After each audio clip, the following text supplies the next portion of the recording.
frontiers of the future are not on any map. They are in the minds of men and in the test tubes and laboratories of the great industries we have built up here in America.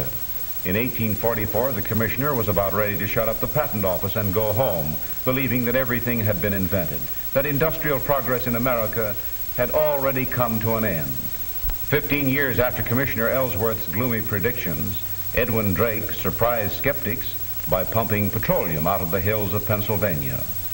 For years, the oil men cursed gasoline. It was a troublesome byproduct. You know what has happened since.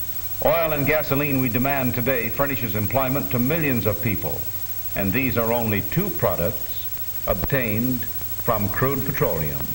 No, the pessimists of that day never dreamed of the marvels that would soon follow their predictions. They overlooked one all-important fact that we should know so well. That is, as long as there is a problem to be solved or a desire to be met, American ingenuity will not rest. Discovery and innovation flourished early in the 20th century. Scientists were just beginning to explore the properties of crude oil and natural gas. Among them was a young chemist named Walter O. Snelling. Dr. Snelling's curiosity peaked when a Model T owner came to him with a quandary. Why was the gasoline in his car disappearing so quickly after he'd filled the tank? Snelling's tests revealed that light hydrocarbons were the culprit, gases escaping from the liquid fuel. He decided that these products could be collected instead of being wasted or burned off. They could be commercialized to provide gas service to those who didn't have natural gas mains available to them. Snelling was most intrigued by one of these gases in particular, propane. He invented a distillation process and container system so propane could be used as a fuel more versatile and portable than natural gas. He called the new fuel gasol. He had a vision to use these waste products as a means of cooking, lighting, brazing, cutting, soldering. He envisioned several applications for these gasol products. Snelling the inventor became Snelling the entrepreneur and founded the American Gasol Company to promote and sell propane, or as some early headlines called it, canned daylight.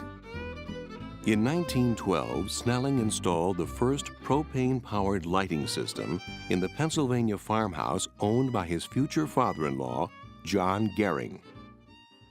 Getting people to buy it and install it turned out to be more difficult than my father had envisioned. And I think it's fair to say that scientists are that way.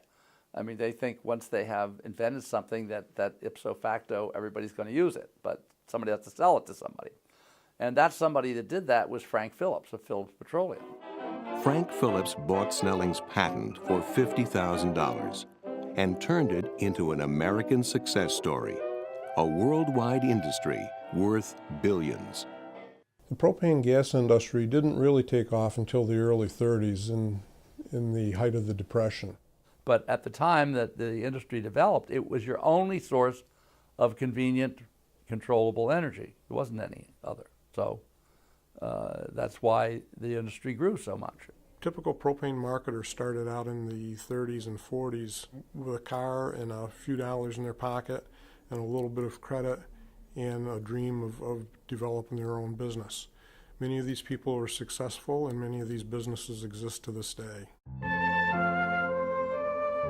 Well, my great-grandfather started the business in 1915. Here we have my great-grandfather, one of the few photos we have of anything with my great-grandfather, but it does show him sitting on his truck.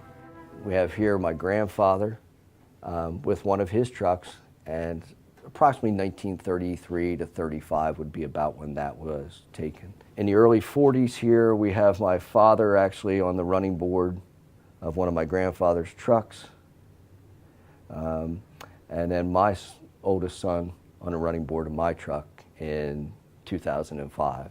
A few years ago, I actually still had a customer who was one of my great-grandfather's customers, which is kind of unheard of, I think, anymore. But it's nice, and we still have his grandchildren as customers now.